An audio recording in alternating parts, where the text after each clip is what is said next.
Esta es la mesa de trabajos libres. Yo lo voy presentando a los expositores. Mi nombre es Adriana Morales. Va a empezar el profesor Gastón Ibáñez. Él es profesor en filosofía y su ponencia se llama Revelado a los humildes, reflexiones de lo sagrado en la cultura popular desde los aportes de Rodolfo Kusch. Bueno, buenas tardes. Bueno, un poquito el título también es en forma de pregunta, ¿no? Pensar si hay algo sagrado en la cultura popular.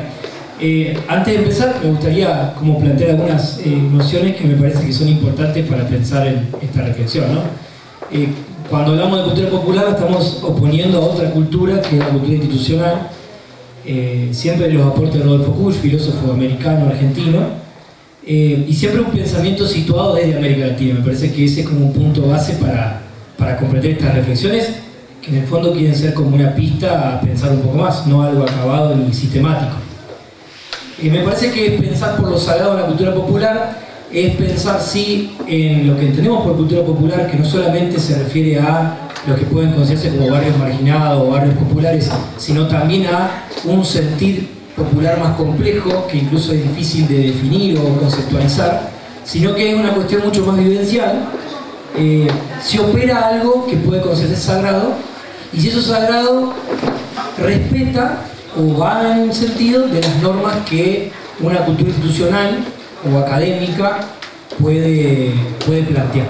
Entonces, parto del método de Kusch, de este filósofo, que no es un método deductivo, sino que es un método de escucha, que parte de la realidad concreta de las personas, y en diálogo con esas personas, incluso aún sin entender esos significados o esos rituales o esos símbolos, busca pensar junto a ellos. Entonces me parece que es pensar la cultura no desde el iluminismo como un acervo de arte, de música o de productos culturales solamente, sino que la cultura popular me parece que le agrega la cuestión del sentido, el sentido a nivel simbólico. Para Kusch el sentido opera en la vida. ¿Qué quiere decir esto? Que el sentido de lo que atraviesa esas prácticas culturales tiene una implicancia directa con la vida. No es mera contemplación, no es mero agasajo cultural o artístico, sino que tiene una influencia concreta y conecta con los sentidos vitales. Por ejemplo, dirá Kusch, el asado termina siendo para una familia en un domingo una reconexión con el compartir, con lo comunitario, con aquello que incluso teniendo poco en el día a día para subsistir, privilegian tener el asado el domingo. ¿Qué diríamos nosotros? Como que con tan poca plata gastan 2.500 pesos en un kilo de asado y no compra el día a día. Bueno, porque Kusch va a decir, en realidad el asado tiene otro sentido. No es solamente lo que se gasta o lo que se compra, sino que hay un sentido simbólico que está operando en el día a día, que hace reconectar a esas personas con los sentidos más profundos. Entonces yo tomo como referencia para hablar de lo sagrado la figura del Gauchito Gil, que tal vez muchos la conocen, esta figura de este gaucho que es acusado de gaucho matrero, es decir, porque no va a la guerra del Paraguay, porque él sostiene que es pelear contra los hermanos. Es declarado como desertor, luego le enjuician, ¿sí? Se produce un hecho milagroso del gaucho para con su perseguidor, entonces empieza la devoción a crecer. Es una devoción que institucionalmente la Iglesia Católica no la reconoce, no forma parte de la institucionalidad de la Iglesia Católica. ¿Por qué? Porque es un gaucho controversial, que puede estar asociado a la figura del robo, que puede estar asociado a la figura de la muerte. Sin embargo, hay otros valores que lo conectan con una cuestión más simbólica. En el trabajo que yo hago, charlo con una convecina uruguayense que tiene una ermita en la esquina de su casa. Ella cuenta que estaba muy enferma y que estuvo, clínicamente hablando, 5 minutos muerta. Antes de su internación, su sobrino le cuenta que tuvo un sueño en el que le apareció el gaucho en la casa y le pidió que creara la ermita en la esquina de su casa. Ella sostiene que la ermita que está en la esquina de su casa fue la que la protegió y la refugió en esos momentos de angustia y dolor. Entonces hay un doble movimiento que dice Kusch que me parece interesante para entender lo sagrado de la cultura popular. Va a hablar de que la presión y la impresión en la obra cultural. Va a decir que el autor que realiza, por ejemplo, esta ermita, se ve presionado por la comunidad. ¿De qué manera? A través del símbolo. La ermita tiene una estructura, tiene un color, tiene una imagen, tiene banderines, tiene determinadas cuestiones que la configuran como ermita. El autor se deja impresionar por eso y dice, bueno, lo armo de esta manera, armo este rito de esta manera. Ahora, para que esa ruta funcione, la comunidad debe dejarse impresionar, en el sentido de lo que impresiona, de lo que aprieta, impresionar por ese significado cultural. ¿Qué quiere decir? Que esa obra tiene que ser reconocida por la comunidad y tiene que hacerla parte. ¿Cómo sea en el caso de Gauchito? Con la gente que se le acerca, que deja la botella de cerveza, que deja el cigarrillo, que deja la ofrenda. ¿Por qué? Porque reconoce en ese lugar algo que lo reconecta. ¿Y en qué lo reconecta? En el pedido de salud, en el pedido de vida, en el pedido de hermandad, en el pedido de comunidad, en el pedido de justicia. Por eso la cultura para Kush no se vincula con ideas, sino con la vida práctica. Por eso no son creaciones, sino el proceso de crear. Ahí está el sentido cultural.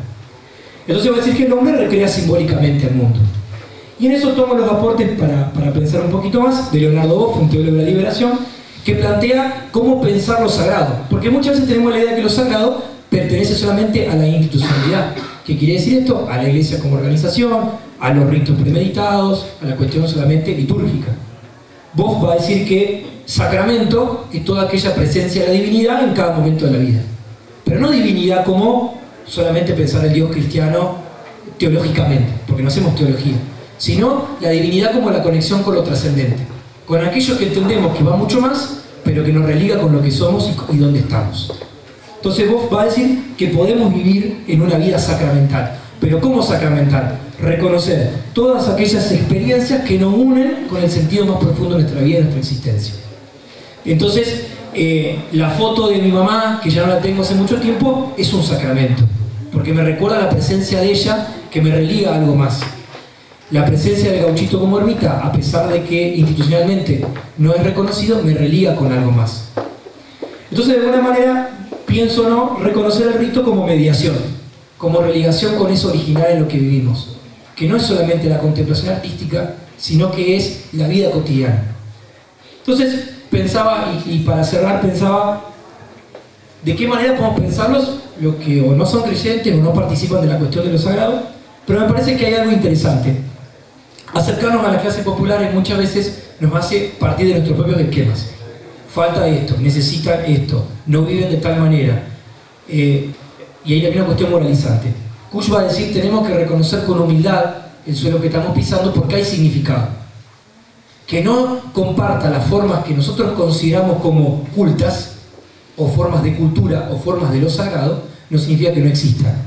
Entonces pienso reconocer con humildad esos pasos y aprender de los liderazgos de nuestro pueblo, porque los grandes líderes que nuestro pueblo ha engalanado en toda América Latina han sabido reconocer, incluso más allá de sus ideologías, el sentido de lo sagrado en la cultura de la gente.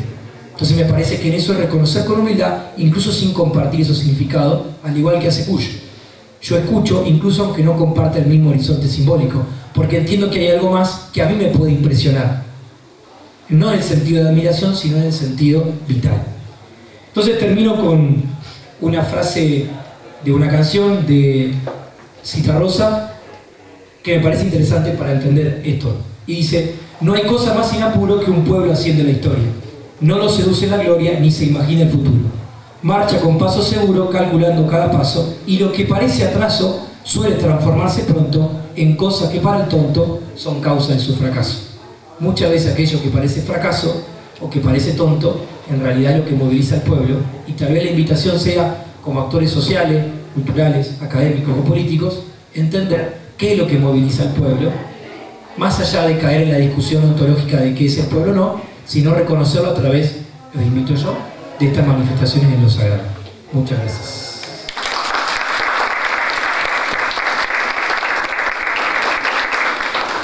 Bueno, si tienen preguntas, regístrenlas, que al final vamos a tener un momento para que se las hagan o apreciaciones, lo que fuera. Las chicas, ellas son Andrea Echeverría, es estudiante del profesorado de Filosofía, del profesorado de Lengua y Literatura, y Ana Figueiredo, licenciada en Salud Ambiental. Ellas van a presentar un trabajo que se llama La basura como espejo de la responsabilidad y la moral humana, una aproximación desde la filosofía.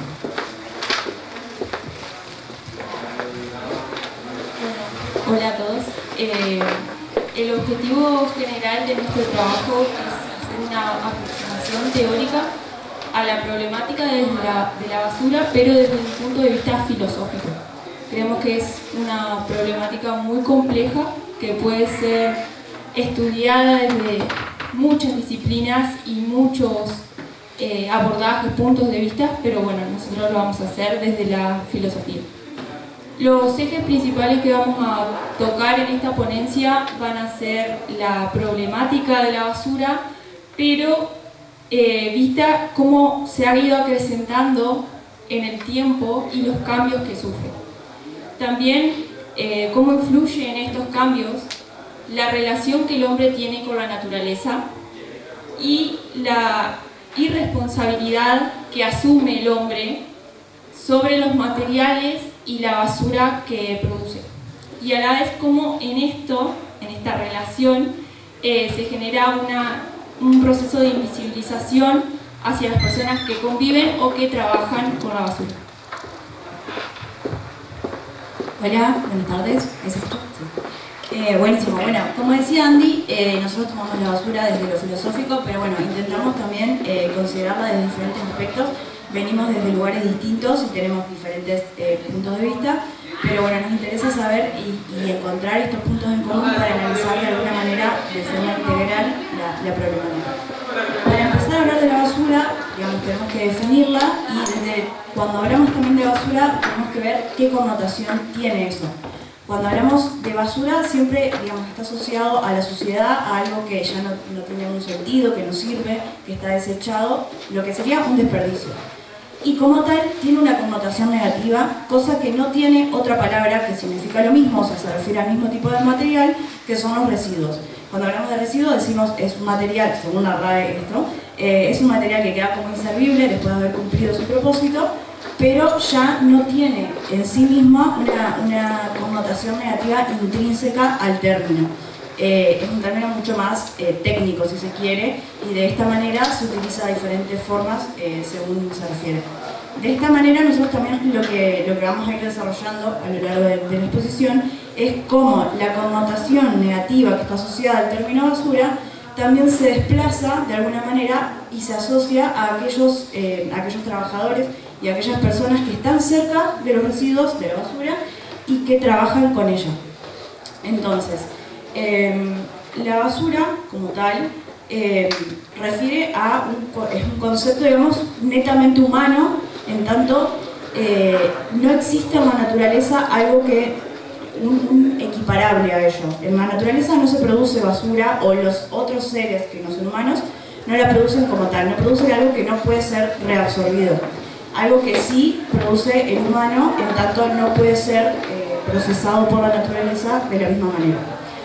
Entonces, el residuo, la basura, tiene una condición de artificialidad que es netamente humana. Esto a lo largo de la historia también ha ido cambiando, digamos, en unos inicios, con las poblaciones nómades, los seres humanos tenían otro tipo de relación, otro tipo de vínculo con la naturaleza, que un poco también lo va a desarrollar mi compañero a continuación, pero en un principio, cuando eran nómades, el tipo de residuo, el tipo de basura que se producía era netamente orgánico. Era una cuestión que se podía reabsorber de forma natural y en cantidades que no generaban problemas a nivel técnico de alguna manera, ni ninguna condición negativa tanto para el hombre, digamos, para quien lo producía, como para la naturaleza. Esto empieza a cambiar a medida que las poblaciones se van volviendo sedentarias, se van poblando en centros urbanos, y a su vez empieza a suceder esta cuestión de que la población se acumula, crece, y crece también el tipo de residuo que se genera, porque ahí sucede algo que es la industrialización. Ahí se produce, digamos, según la historia y según lo que consideramos, se produce un quiebre con la industrialización, porque no solo cambia el tipo de relación que tiene el hombre con la naturaleza, sino que cambia el tipo de residuo que se produce. La composición empieza a variar. Entonces, lo que antes era orgánico, o en su mayoría orgánico, empieza a ser inorgánico, empieza a ser netamente artificial y no puede ser reabsorbido por la naturaleza como tal. Y ahí empiezan los problemas, porque no solo se producen en este tipo de residuos, sino que se empieza a producir en mayores cantidades, cosa que empieza a producir problemas dentro de estos centros urbanos donde se produce y donde se empieza a acumular la población. y a su vez esto, digamos, los residuos se empiezan a desplazar, al generar problemas, lo empezamos a ubicar en los márgenes de la sociedad y de la misma manera, en los márgenes, perdón, de la ciudad, y de la misma manera empezamos a ubicar a las personas que trabajan con ellos o que se asocian a ellos en los márgenes de la sociedad. Eso es un poco lo que nosotros vamos a intentar mostrar. Bien, retomando de nuevo esto que decía Ana de la relación del hombre y la naturaleza, queremos hacer hincapié en que, como dijo ella, a partir de la modernidad se va a entablar una relación antropocéntrica. Es decir, el hombre se va a posicionar por encima de la naturaleza y la va a considerar una fuente de recursos ilimitados sin tener en cuenta el impacto que se está produciendo sobre su propio entorno. A ver, hoy en día hay movimientos ecologistas que buscan cambiar esta visión, pero estamos muy lejos de eso todavía y no se puede resolver esta problemática aún, porque el impacto que seguimos produciendo sobre la naturaleza sigue siendo muy grande. Bien, con respecto a la basura también, y retomando lo de la industrialización, esta se considera un síntoma de progreso social y económico. ¿Por qué? Porque a mayores cantidades de basura que se produce, podemos decir que la industrialización está funcionando, se puede generar más productos y también que hay mayores consumidores que pueden acceder a estos productos.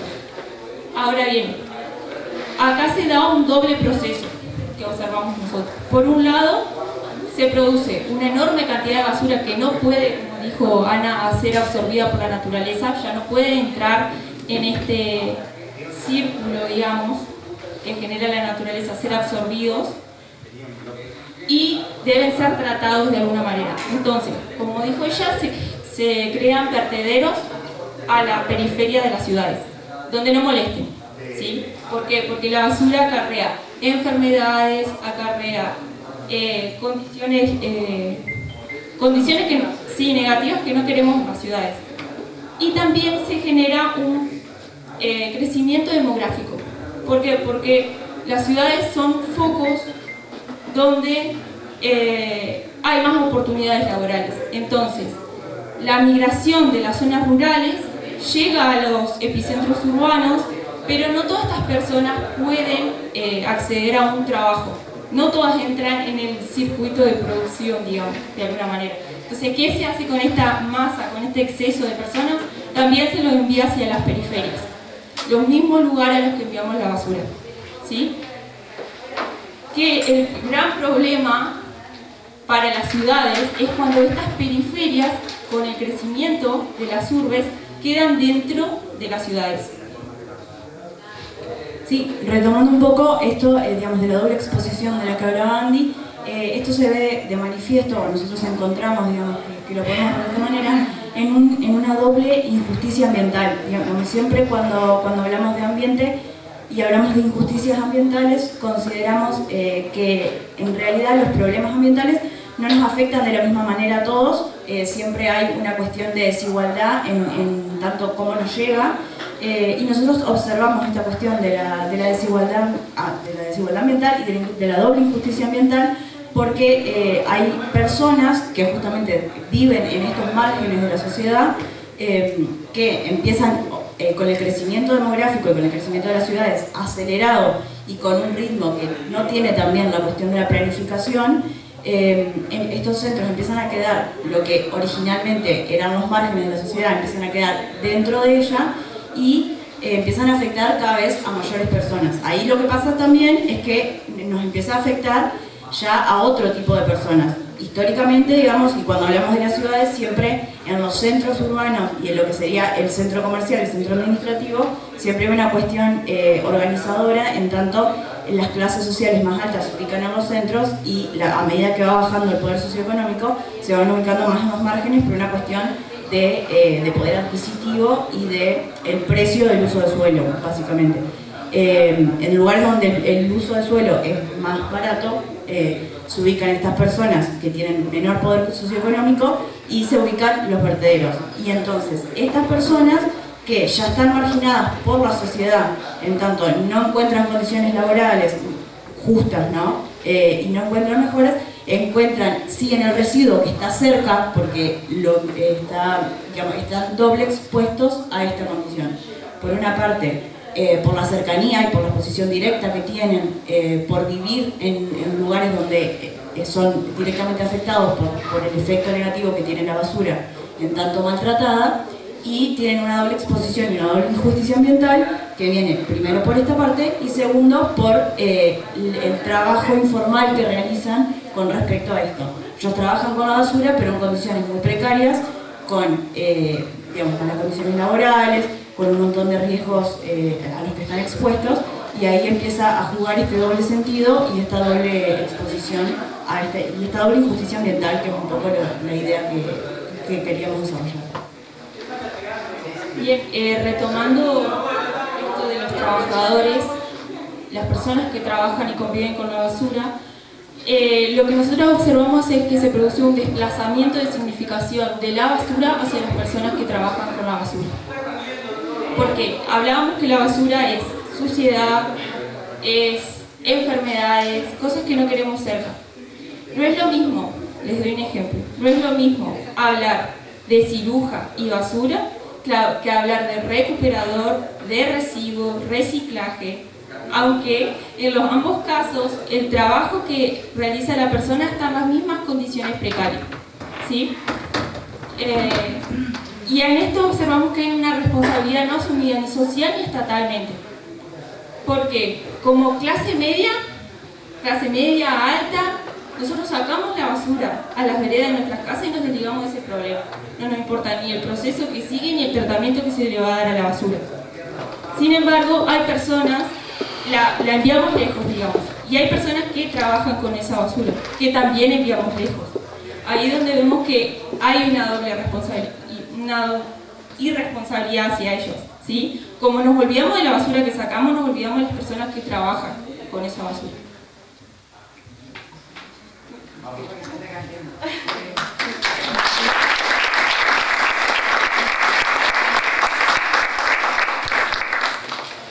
Bueno, ahora vamos a escuchar a Diego Martínez y Alejandra Zapata. Ellos son estudiantes de tercer año de la carrera de Psicología Social y su trabajo se llama De la filosofía a la psicología social, método dialéctico abordable. Bueno, buenas noches para todos y todas. Es un placer estar acá en esta segunda jornada de filosofía de Uruguay. Soy Diego Martínez de la ciudad de Gualeguaychú. Bueno, ¿qué tal? Buenas noches. Yo soy Alejandra Zapata, también alumna de acá de Concepción, alumna de tercer año virtual de la carrera de Psicología Social del Centro Psicosocial Argentino, Construyendo Alternativas. Y bueno, en primer lugar, gracias a la filosofía también, porque a lo largo de estos 3 años, en este andar de la carrera, hemos venido compartiendo, hemos venido atravesando también la filosofía, la psicología social que venimos compartiendo con nuestros educadores que están acá presentes también con nosotros. Y en este andar de la carrera, como les decía, hemos encontrado relación con un filósofo en particular, que es Heráclito de Éfeso, y con un aforismo que Alejandra se lo va a compartir. bueno, que ese aforismo es: no es posible bañarse 2 veces en el mismo río, porque nuevas aguas corren siempre sobre ti. Nosotros cuando tomamos esto, el río viene a ser la carrera de psicología social, que por ejemplo en mí, desde el primer año hasta un tercero, es como que ha corrido ese río y ha transformado mi vida, y eso es la importancia que tiene, que tomamos esta frase de Heráclito para llevar a lo que es la filosofía, ¿no es cierto? Que nosotros estamos siendo transformados continuamente. Yo no soy la misma persona desde el primer año al tercer año, porque estamos continuamente en un proceso de construir y de construir. Y bueno, eso es la frase que a nosotros nos traía hacia la filosofía. Bueno, esto que les comentaba mi compañera, desde su experiencia de vida, nosotros lo trabajamos de la psicología social desde una teoría, que es la teoría del vínculo, sostenida por Enrique Pichon-Rivière, que es nuestro referente de la psicología social, médico especializado en psiquiatría, psicoanalista, padre de la psicología social argentina, que nos dice que desde la psicología social abordamos al sujeto en una red vincular, inmerso en una red vincular, desde donde emerge y se constituye. Esto que Heráclito lo ve como un río que fluye permanentemente, nosotros lo vemos en nuestros grupos operativos, que es nuestro método de abordaje. Trabajar en grupo, desde lo individual a la modificación en lo grupal.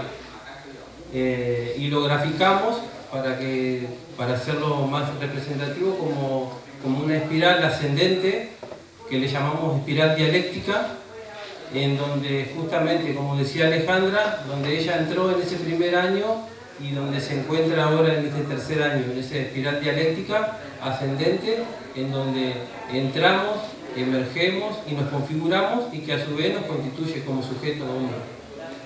Ese es nuestro planteo desde la filosofía a la psicología social. Esa es la relación que encontramos, que por eso elegimos este aforismo para trabajar. Así que bueno, nosotros nos quedamos con este aforismo, que es: no es posible bañarse 2 veces en el mismo río, porque nuevas aguas corren siempre sobre ti. Nosotros lo decimos desde la psicología social, para terminar, que no es posible participar 2 veces de un mismo grupo. Porque aunque el espacio sea el mismo, todo lo que pasó ahí dentro ya no es lo mismo. Hacemos esa relación. No es posible participar 2 veces de un mismo grupo.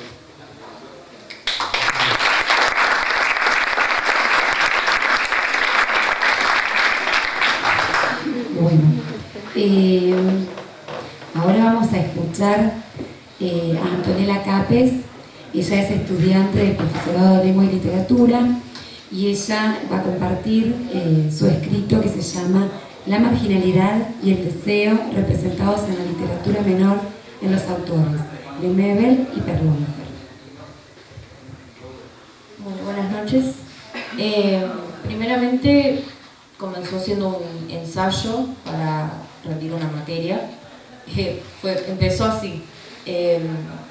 Luego me empecé a interiorizar en el tema y preferí ampliar un poco más el trabajo y enfocarlo desde la problemática que nos habían dado en la cátedra, que era el deseo y la biopolítica en la representación de las identidades borde. Como estas identidades construidas al margen de la sociedad, relegadas, discriminadas, y elegí a Lemebel y Perlonger por el impacto que habían tenido sus obras y también por la manera en la que decidieron hacerla circular. Pedro Lemebel fue un escritor, cronista y activista LGBT chileno, fallecido en 2015, y en su obra La esquina es mi corazón corresponde a una colección de crónicas urbanas. En la literatura, las crónicas normalmente son vistas como un género menor, no tienen el mismo valor que se le da socialmente, digamos. Es una escritura que no corresponde por ahí a lo que la academia en su momento pedía o consideraba valioso.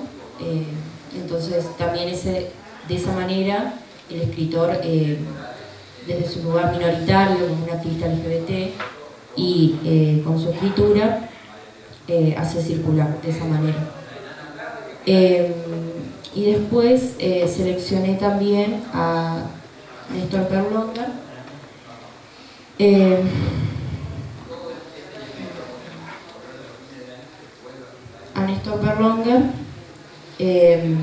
fue un poeta, escritor, periodista también militante y activista LGBT argentino, que finalmente termina por radicarse en Brasil en la década del 82 y fallecido en el 92, 10 años más tarde.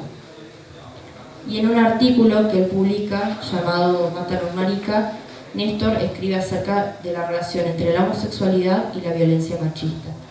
Yo lo que hice fue tratar de conectar estas dos obras y ver cómo se representaban los deseos y la identidad de ellos también, porque a través de sus escritos no solamente ponen de manifiesto una problemática, sino también que dan lugar a una literatura queer, que fue lo que también traté de desarrollar, y basándome en un marco teórico previo, traté de desarrollar solamente el concepto queer por un lado, la literatura por el otro, y cómo estos se complementan.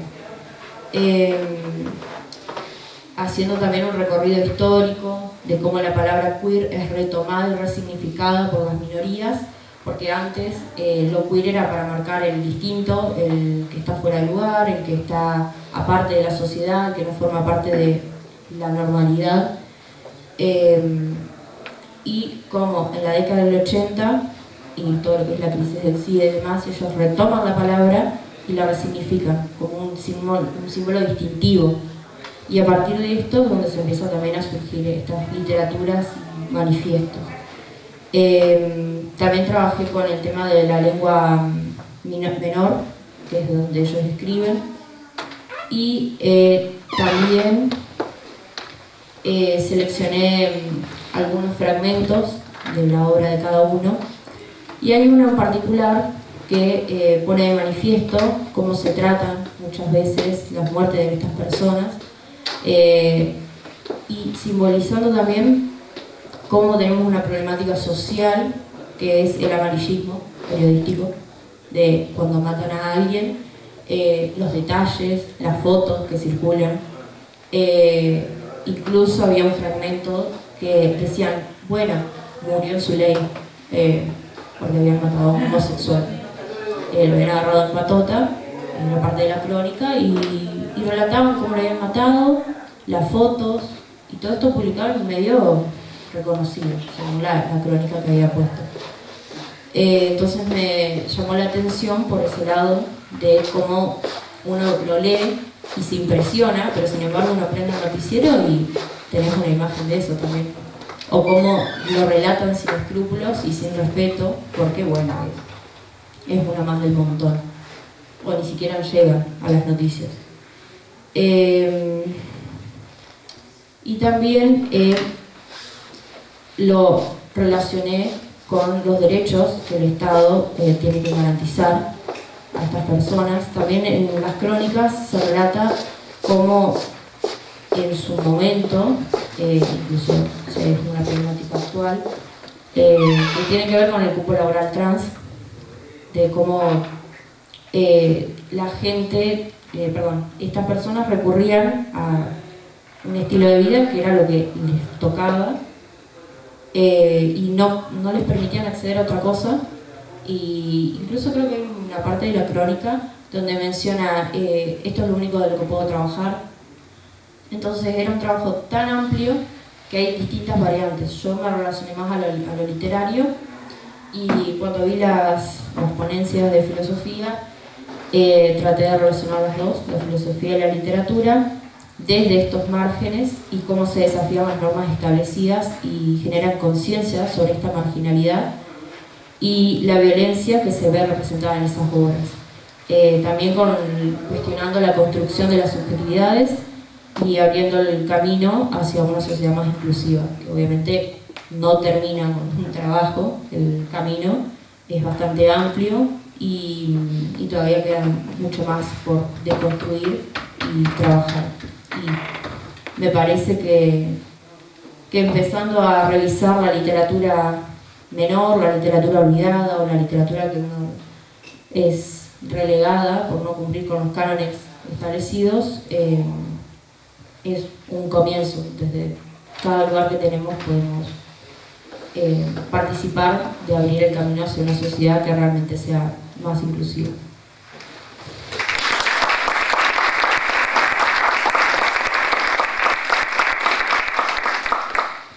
Bueno, ahora tenemos un momento cortito. Si quieren hacer alguna pregunta, alguna apreciación, algo que quieran hacerle a cualquiera de las cuatro ponencias. ¿Vale? ¿Podés hablar o qué? Sí, ¿se escucha bien? Sí. Bien. A las chicas que hablaron sobre la basura, me gustaría preguntarles ¿qué podemos hacer desde nuestras casas para aportar al cambio de la doble injusticia ambiental? Dale, genial. Bueno, nosotros con eso, buenísimo porque nos das la posta para retomar un poco la parte final de la ponencia, que no llegamos por una cuestión de tiempo. Pero bueno, la idea que tratábamos de abordar un poco eso, cómo nosotros desde, digamos, tanto desde la sociedad como del Estado, somos partícipes en digamos, mantener esta lógica de quedarnos tranquilos desde lo moral, desde la responsabilidad, con que estamos haciendo algo para cuidar el ambiente, para cuidar a las personas, y formalizamos estos procesos. Entonces, desde lo personal, uno muchas veces se utilizan prácticas que tienen que ver con alguna cuestión más del enverdecimiento, que se le llama, que esta cuestión de reducir el consumo de plásticos, no utilizar sorbetes, ese tipo de cosas, que obviamente que son súper importantes y son, digamos, dan la pauta de nuestra responsabilidad, porque son cuestiones que tienen un efecto directo en el ambiente y lo causa, y digamos, es verdad que causa este efecto negativo, ¿no? Pero si estas prácticas no las llevamos a una cuestión de Estado, de una cuestión pensada realmente con los recuperadores y con el ciruja, digamos, del que hablaba Andy, incluido dentro de estas prácticas, nos estamos quedando con una sola pata y nos falta todo lo otro, y nos quedamos tranquilos desde lo moral y no estamos abordando el problema, o al menos lo que nosotros entendemos, no estamos abordando el problema desde su punto crítico o lo central. Por ahí nosotros la idea, o sea, todo esto es prueba y error en realidad, y mientras más se haga mejor. Una la idea que tiene por ahí es que desde la práctica comunitaria, desde la práctica diaria en nuestros hogares, cualquier acción que se pueda hacer para reducir, digamos, el impacto que podamos tener a nivel ambiental ya va a ser una suma y ya va a ser un montonazo, en tanto sea algo que se produzca a nivel social. El cambio, digamos, esta cuestión de que el cambio empieza por uno es cierto, pero también tenemos que pensarlo de forma colectiva y con la gente que trabaja incluida en estos planes, y no desde afuera y no desde lo individual, sino más de lo colectivo. O esa es la idea que por ahí uno tiene. Sí, y un pequeño aporte, es decir, lo que es, si una persona separa lo orgánico del inorgánico de la basura, puede llegar a reducir en un 70%. Y eso orgánico uno puede hacer compost, con lo cual, en vez de convertir eso en basura, lo conviertes en lo que es en abono. Entonces, y es una acción individual, así que realmente si la sociedad se organizase un poco, o la municipalidad se organizase un poco, el ahorro es impresionante. Tal cual. Sí, por ahí lo que pasa, digamos, sin ánimo de ponernos muy técnicos, depende mucho de la composición del residuo, volviendo a lo que vos decías. Nosotros, digamos, en Latinoamérica, por una cuestión del tipo de sociedad que tenemos, producimos más o menos la misma cantidad de orgánico que de inorgánico, pero por una cuestión de que lo tiramos todo junto, termina pasando que se contamina y no se puede aprovechar ninguna de las dos fracciones. Entonces, esto, como decía, perdón, ¿tu nombre?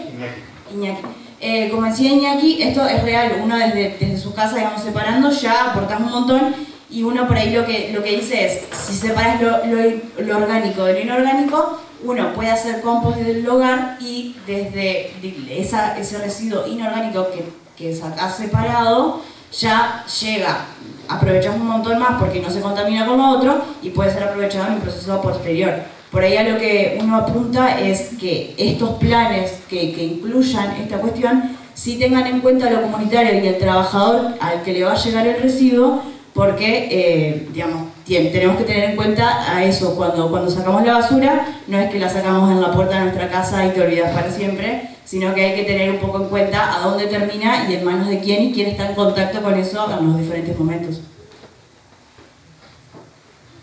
Yo tengo dos consultas bastante concretas, creo que una un poco la respondieron las chicas recién, pero yo iba un poco más allá de qué puede hacer otro actor social, y cuando la escuchaba me acordaba un poco de, creo que es Bakuan, ese texto sobre los parias urbanos, que dice de guetos, periferia y Estado. Entonces, ¿qué puede hacer el Estado en ese sentido? Y el Estado, con herramientas como el nuevo Código de Ordenamiento Territorial y Ambiental que se está discutiendo en nuestra ciudad, si eso es una herramienta válida para discutir este tipo de temáticas. Esa era una consulta. Y la otra consulta, vinculada con Kusch, al que debo confesar que leí poco y nada. ¿Qué ventajas y o desventajas tiene para el autor tomar conceptos que vienen de lo sagrado, de lo católico, de lo confesional, para extenderlos hacia otro tipo de prácticas? ¿Y por qué no crear nuevos conceptos en vez de estirar o extender eso, hacer extensivos a otras prácticas que se dan en el ámbito del social? Eso.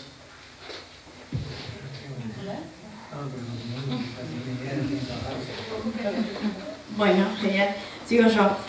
Primero, digamos, quiero dejar en claro que nos conocemos con Eros, así que entiendo que sabe que me gusta un poco el tema, me deja explayarme. Pero sí, digamos, obviamente, conociendo la cuestión por un poco a lo que él hacía referencia con el Código de Ordenamiento Territorial y Ambiental, COTA, es un plan que se llevó a cabo, digamos, el año pasado, durante un periodo interesante. Estuvieron involucrados un montón de actores a nivel social y a nivel institucional de la ciudad. Entonces fue un proceso súper participativo. En este sentido, algo sumamente destacable es eso, justamente que estaba desde el vamos, estaba pensado para que estén incluidos los diferentes actores, que nosotros entendemos también de alguna manera que eso lleva a tener un mejor abordaje sobre el tema y sobre cualquier temática.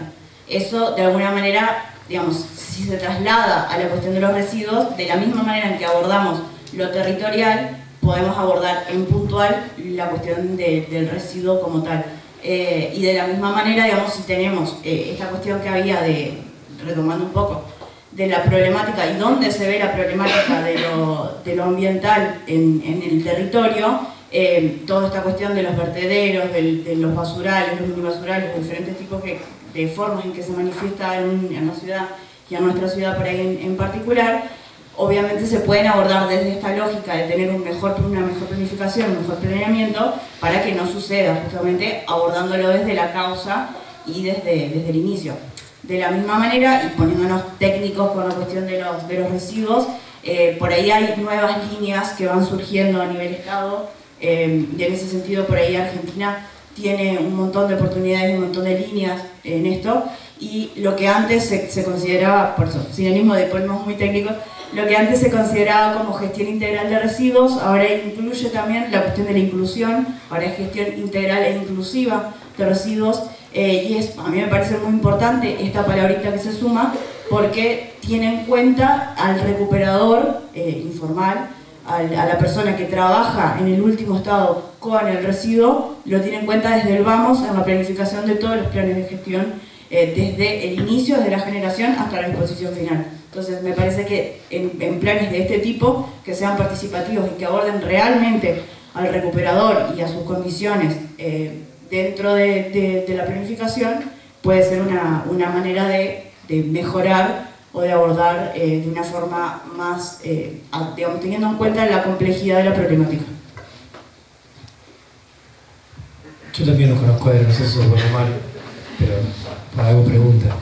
Retomo lo de la chica, esta cuestión de la palabra. Para filosofía la palabra siempre es muy importante, las palabras constituyen y hacen realidades filosóficas. Hay una cuestión con la idea de concepto con la que Kusch yo creo que estaría un poquito peleado, si vamos a la cuestión más kuschiana, central. Para Kusch, más que las categorías y los conceptos, me parece que él va a ir más hacia el lado de los sentidos. ¿Sí? ¿Qué moviliza esa categoría o ese concepto de lo sagrado? ¿Qué moviliza la vida de las clases populares o en la clase de la gente o incluso en la cultura institucional? ¿Qué hay en las vidas populares o en los barrios populares que no existe en la cultura institucional, que no existe en una organización eclesial, que no existe en una organización política, pero que, buscando los mismos fines de comunidad, de pertenencia, de sentido, de encuentro con la trascendencia, se vive pero de otras maneras? Entonces me parece que lo que Kusch está buscando en realidad, por eso digo que se pelea con esta idea de los conceptos, porque me parece que se pelea con esta idea de lo limitado en el sentido, como lo entendemos, la modernidad, retomo de las chicas, ¿no? Este sentido de instrumental objeto, para Kush lo importante no es tanto el objeto, sino el sentido simbólico. Y en lo simbólico se juega la vida. Entonces me parece que en realidad Kush no sé si busca crear nuevas categorías, sino que en el fondo busca recuperar cuáles son las categorías que han sido propias de América Latina, que se han perdido por cuestiones históricas, circunstanciales, pero que también se han ido reinventando y reencontrando en la vida cotidiana. Por eso hay muchas personas que lo tildan a Kush de indigenista, es decir, que solamente estudia los pueblos originarios. Decimos, bueno, Kush no, está bien, encuentran los pueblos originarios los que vivimos hoy en la ciudad. Porque para Kush hay que no ser América. No es la América que está de un lado, no es la América estudiosa, sino que hay una América en la que se expresa a través, y lo va a decir especialmente, la cultura popular.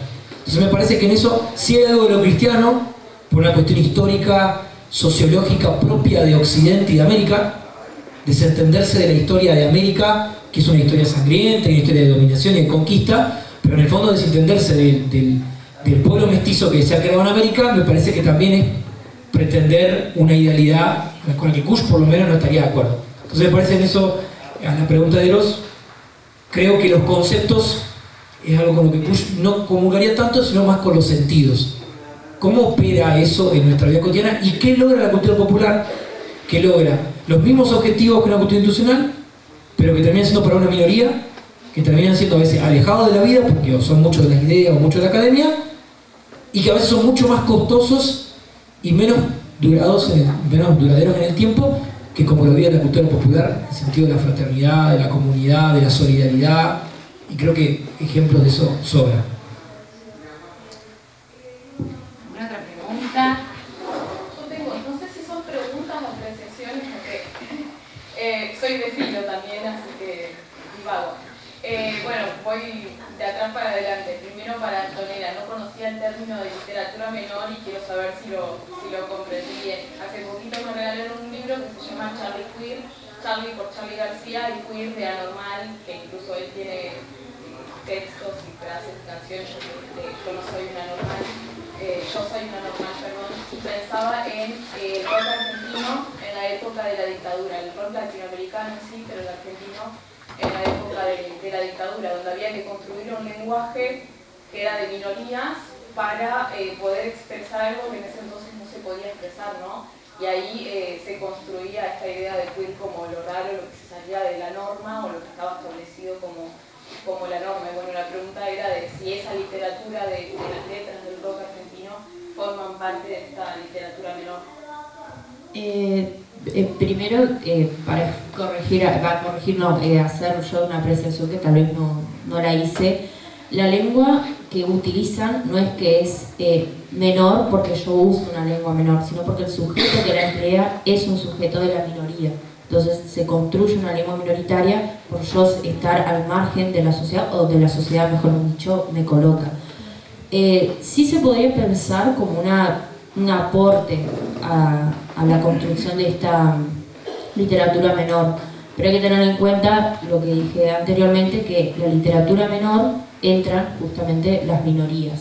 Sí puede pensarse como un aporte o una manera de dar visibilidad a esto que decía anteriormente, pero no netamente como algo literatura menor o literatura queer, porque son las personas que se ven representadas a través de ello lo que le da la valoración, digamos. No sé si... ¿Se podría haber echado entonces de subtexto queer en lugar de directamente significado queer? Claro, como un aporte, una manera de hacer su granito de arena, como dije anteriormente. Estoy tratando de que en literatura el concepto de subtexto queer, bueno, también haciendo alusión a lo que vos acabas de decir, el hecho de que no necesariamente la intencionalidad detrás del texto fue relatar una historia queer, sino dejar una suficiente cantidad de elementos como para quienes están dentro de lengua menor, ¿sería? Sí. Quienes están dentro de esta lengua menor puedan reconocer ahí el subtexto, ¿sería algo así? Sí. Y bueno, sigo con las chicas. A mí me pasa que escucho y no puedo no tener la perspectiva de género de manera transversal. Y por ahí escuchaba la palabra hombre como sinónimo de humanidad y no podía dejar de pensar en si eso estaba naturalizado o no. Y también pensaba de que está bien utilizado el hombre como genético masculino, porque la manera de relacionarnos con el ambiente fue una lógica masculina. y no me parece ajeno que hoy el feminismo piense de maneras más ecologistas o más amigables con el ambiente y de cuidado a la hora de pensar en nuestro vínculo con el ambiente, ¿no? Hoy que las mujeres y las disidencias tienen voz y voto, nada, pensaba si este sentido de hombre lo usaban en ese sentido, de un hombre hegemónico, digamos, ¿sí? O como sinónimo de la humanidad. Está claramente acá la muestra de cómo hemos heredado eso y lo hemos naturalizado. A ver, acá los nervios, si no nos ponemos a pensar y digo, sí, no, mira, hombre no lo tendría que haber usado, tendría que haber usado humanos, personas, etc. Pero esta es claramente la muestra de cómo los naturalizamos. Y sí, como vos decís, hay todo un gran aporte de la ética del cuidado sobre el cuidado del ambiente, el cuidado de las personas, que sí es un rol más que nada a lo femenino. Y sí, tal cual, o sea, fue un error mío, no quisimos generalizar a partir del masculino, pero sí, eso se puede interpretar desde ahí, digamos. Claro, es una muestra de dignidad, es un error de ustedes, o sea, es la construcción en la que creo que todas las personas tenemos. Además, como hablamos nosotros, la relación esta que las personas tienen con la naturaleza es una relación antropocéntrica y eurocéntrica, o sea, de posesión, de recursos. La naturaleza es algo que está en nuestra disposición, es un objeto que nosotros podemos usar. Ahí está la cuestión de que no pensamos en el impacto, porque no nos interesa, se está ahí para nuestro uso. O sea, incluso la noción de recurso natural técnicamente no es. Exactamente. Okay. Sí. Habría que cambiar toda la bibliografía, porque la mayoría está toda escrita el hombre. No, los contextos y demás en el hoy han cambiado de acuerdo a toda esta lucha, ¿no? De las mujeres, el feminismo, los derechos. Si miramos para atrás, está todo como que el hombre, el valor central, y bueno, la mujer como que nunca se encontró a lo largo de la historia. En realidad no sería cambiar la bibliografía, sino tener en cuenta esa apreciación para poder pensar la bibliografía en algo actual, de manera contexto, de manera digo la bibliografía porque está escrito, ¿no? El tema del hombre, ¿no? La palabra hombre figura. Bueno, por ahí hay algunas cosas que fui pensando mientras iban hablando. Primero, por ahí felicitarlos porque son como muy interesantes las propuestas y aparte, por ahí personalmente uno está como orgulloso de algunos en particular porque los conoce desde chiquititos. Entonces, felicitarlos por eso también. Yo les di filosofía en el secundario.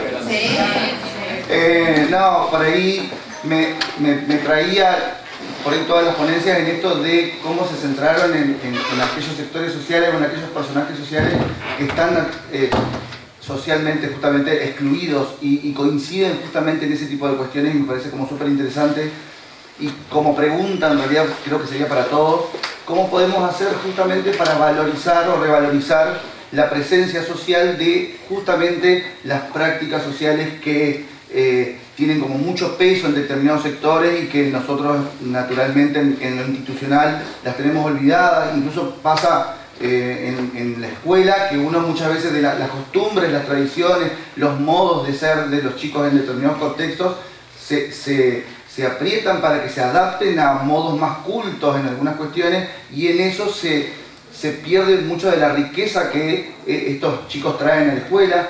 También por ahí pensaba en las personas que trabajan con los residuos, en que generalmente tenemos la imagen del varón que trabaja con los residuos y me parece que está como, por ahí siguiendo lo que dice ella, que invisibilizada que está la presencia de mujeres que trabajan con los residuos y que son mujeres que además están maternando también, por lo tanto la realidad es mucho más compleja porque no solamente ellas están expuestas a lo peligroso de trabajar con basura, sino que sus hijos también en unas edades que son mucho más complejas por ahí. Y en cuanto a la literatura menor o la lengua menor de lo que vos estabas hablando, justo en esta semana, que es la Semana del Orgullo, por ahí qué interesante sería poder desde las mismas escuelas donde podemos trabajar justamente estas cuestiones, poder valorizar un poco más también la literatura que viene de estos márgenes sociales y que hoy tienen un poco más de voz, pero que sin embargo siguen estando invisibilizadas, perseguidas y un montón de cuestiones. Por ahí me parece muy interesante eso. Tal cual no. Sí, yo creo que es interesante también esta cuestión, y retomando también lo que decía ella, de que no es gratuito y no es porque sí que coincida, digamos, este avance de ciertos movimientos que también salen de los mismos lugares, o quizás no de los mismos lugares, pero reproducen las mismas lógicas en tanto los movimientos ecologistas, feministas y demás. Tienen como ciertas cuestiones en común, tanto al objetivo al que van, y es un poco esta cuestión de tener un poco más en cuenta lo que antes estaba oprimido, lo que antes estaba invisibilizado, y hacerlo parte del día a día de la sociedad, del día a día de nuestras agendas. Es un poco hacernos cargo también de estas cuestiones, me parece, y que son puntos que también están en común en este tipo de situaciones. En cuanto a la literatura que habías mencionado, también se puede pensar y trabajar también en relación con la ESI, darle como una puerta para empezar a trabajar eso e incluirlo de alguna manera. De hecho, también en las carreras, porque yo no conocía, o sea, Camila Sosa Villar la conocí el año pasado. Yo no sabía que existía una autora trans hasta hace poco. También incluir y ampliar el eje de las literaturas para empezar a darle espacio a estos autores, y también entender que hay muchos que todavía no han sido publicados por las mismas razones de que están en el margen de la sociedad. Empezar a darles voz a través de... Hay muchos que escriben en blogs o en Twitter incluso, hay un montón que hacen microrelatos de hilos. También es otra manera no canónica de hacer circular su literatura. Son como otras maneras de que circule. Eso, bueno, con Joel compartimos escuela, entonces todos estos debates a veces son más en la lección, en la sala de profesores, profesor de teoría. Entonces, pero interesante esto de que plantea para Kush la cultura es una estrategia para la vida. Eso es cultura, una estrategia para afrontar la vida. Y muchas veces nos pasa que al pensar también en la cultura de nuestros estudiantes o en entender eso, ¿no? Muchas veces somos nosotros quienes queremos imponer cuáles son las maneras de concebir el proceso educativo o el horizonte simbólico. Y muchas veces nos pasa que no reconocemos lo que para ellos es significativo y simbólico. Y desde ese no reconocimiento a lo que para ellos es significativo, para lo que ellos condicionan estrategia para el día a día, en el fondo ejercemos algún tipo de discriminación. Discriminación en el sentido de exclusión. Excluimos, como nosotros no somos capaces de comprender ese horizonte, incluso no es una cuestión generacional, me parece una cuestión de edades. Me parece que va por ahí, sino entender que muchas veces son códigos y símbolos y sentidos que van en otros lenguajes que nosotros, si no nos abajamos y no entendemos que incluso en esa incomprensión debemos escucharlo primero, entonces evidentemente nunca vamos a poder construir nada, porque si no, el punto de partida vamos a ser nosotros siempre. No solamente en la escuela, porque es como la cuestión más evidente, formativa, ¿no? Pero también de los lugares en los que nos encontramos, si no somos capaces de comprender la idea de que no todo es comprensible y que hay cuestiones de sentido que van más allá de nuestro horizonte, van más allá de nuestra categoría, y que debemos abajarnos y debemos humildemente, me parece que esa es la relación con lo sagrado. Lo sagrado en el fondo siempre se ve revelado con humildad, por eso el título, que es una cuestión bíblica, esta revelación a los humildes. En el fondo solamente se le revela el sagrado a quien es humilde. Y solamente en el caso de los docentes, digo, porque me toca personalmente, solamente los alumnos se nos revelarán si somos humildes. Si somos capaces de entender que no compartimos los mismos sentidos y que no tenemos por qué hacerlo, sino que construiremos o buscaremos juntos, entendiendo que estamos en esa disimilitud, pero que en el fondo es reconocer que hay algo ahí, que no es menor, que no es que no existe, no es que está excedido de mis estándares, sino que hay algo que tiene significado y que opera en su vida y que lo hace tranquilamente transcurrir el día a día y que tiene mucho más significado del que yo lo creo. Y como yo lo hemos mostrado, que puede ser desde el pelo largo hasta el tatuaje, hasta el no venir con el uniforme. Y hay algo ahí detrás también. Aunque a mí no me guste, aunque no entre en mis carnes, aunque yo tenga que exigirlo, hay algo más también ahí. Y yo pensaba mientras los escuchaba, y los chicos que están acá, no porque sí estamos todos acá, los chicos de la Escuela de Psicología Social, quizás lo quieren mencionar ustedes, pero bueno, yo tengo un recorrido académico por Psicología Social, y la Psicología Social en la Argentina surge cuando se rompe la Asociación Psicoanalítica Argentina, y Pichon Rivière la crea para pensar otro modo de trabajo por fuera de un consultorio, con un abordaje comunitario, en los barrios, en los clubes, en las escuelas, cómo de alguna manera estamos todos acá interesados por esto, ¿no? Por el trabajo con un otro diferente, con un otro excluido, con una minoridad. Si quieren aportar algo respecto de eso. Sí, en realidad quizás te referías a la Escuela de Psicología Social, 1966, Argentina. Pero lo que, por ahí me permite un segundo, ya que me pasaste la palabra, es que lo que decías, Joel, es que justamente esto está bueno porque es justamente ese río del cual hablábamos, de que todo tiene que fluir, y que cuando no fluye aparecen los principales obstáculos, que son epistemológicos y epistemológicos. Lo que decías vos también, el poder abrirnos para que la cosa fluya. Y hay que celebrar estos momentos de encuentro también, en donde se visibiliza, en donde se hace fluir justamente desde todos los ámbitos, de todas las temáticas. Creo que eso es importante también recalcarlo. Sí, que la Escuela de Psicología Social surge en una época, en los 60, de nuestro país de postdictadura y un montón de cuestiones sociales que estábamos atravesando. Bueno, ¿alguien más quiere hacer un aporte? Bueno, excelente. Compartir todos acá. Y ahora le vamos a hacer entrega a los expositores de unos libros. Bueno, un aplauso para ellos.